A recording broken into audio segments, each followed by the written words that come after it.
Ngayon, sa pagpili naman po ng harap, ang maganda daw nakatungo sa'yo. Hindi ibig sabihin, halimbawa, kung ito yung pinili kong harap, or pwede rin ito. Ayan, maganda rin siya dito. Kaya nga maganda i-S mo eh. Yung nakatungo siya sa'yo. Parang pag pabalon siya dito, naka-curve siya dito, tapos yung ulo niya nakayuko papunta sa'yo.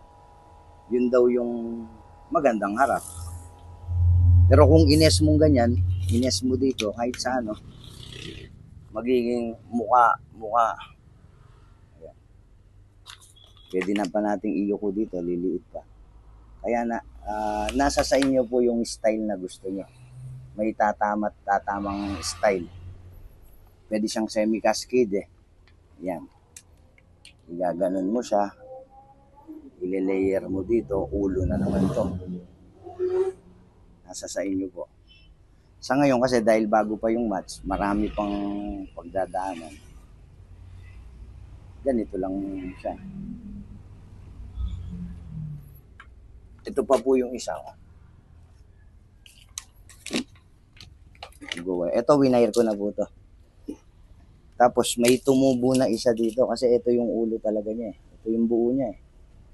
Ayan. Ito sobra pa yung wire. Hindi ko na pinutol, sayang.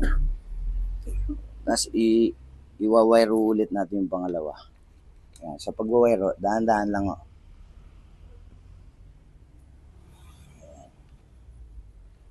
Ayan. Kung may kasunod siyang sa pag... Hindi siya maluwag, hindi siya maigpit. Tapos nakadikit siya, walang siwang. Ayan. Dahan-dahan lang. So, suportahan nyo lang o. Para makita nyo yung winawire nyo, tanggalin nyo po yung dahon. Para hindi kayo hirap na yung dumukot